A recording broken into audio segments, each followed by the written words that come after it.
Dans cette vidéo, on va coder une fonction qui va nous permettre de calculer des combinaisons. Elle est basée sur la relation combinaison de k parmi n plus combinaison de k plus 1 parmi n égale combinaison de k plus 1 parmi n plus 1, avec n et k deux entiers naturels et k inférieur strict à n.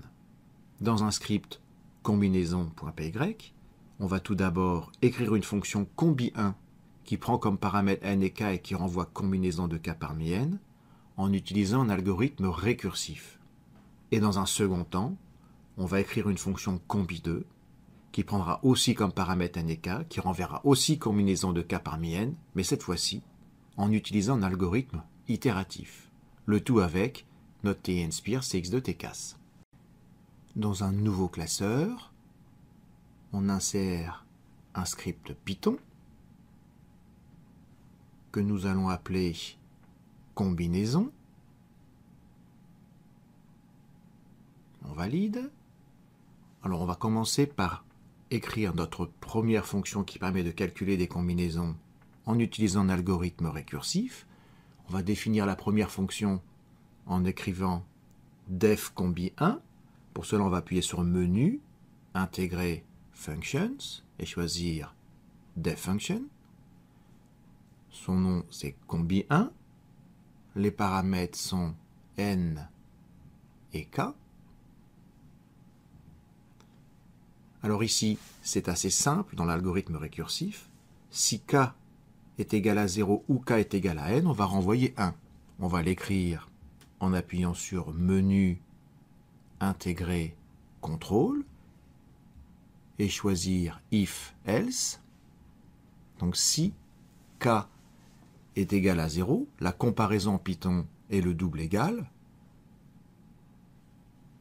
ou k égale n, alors on va renvoyer 1.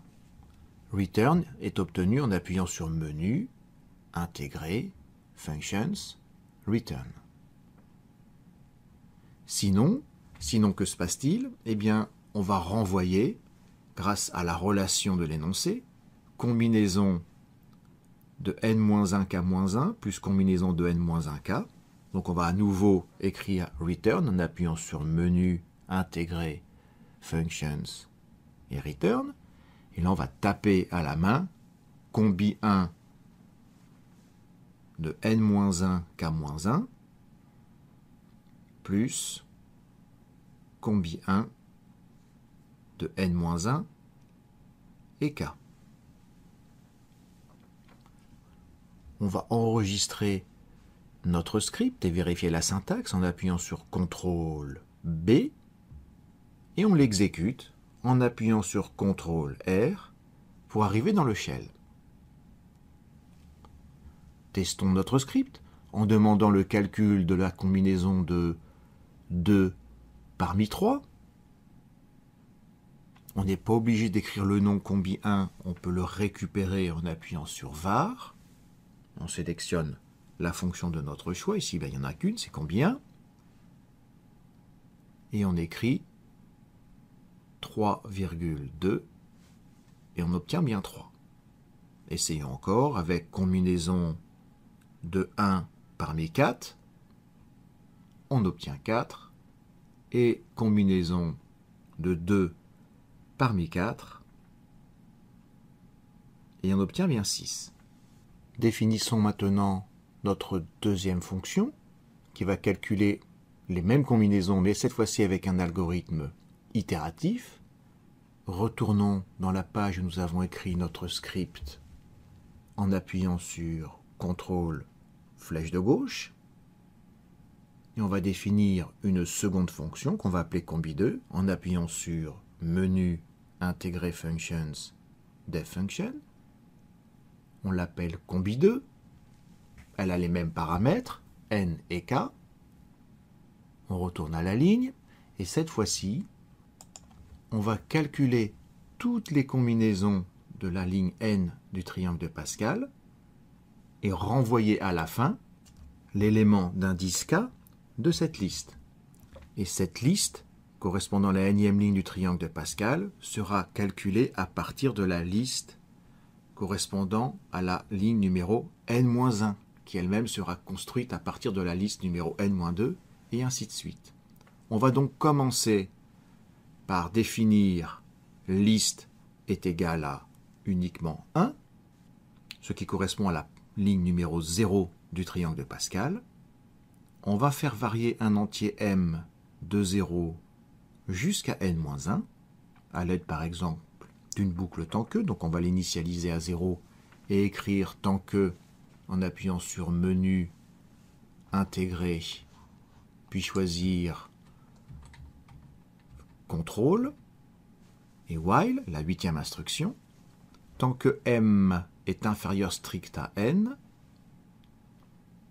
on va définir une liste intermédiaire, la liste de la nouvelle ligne, de la ligne qui suit la liste courante du triangle de Pascal, qui est appelée liste.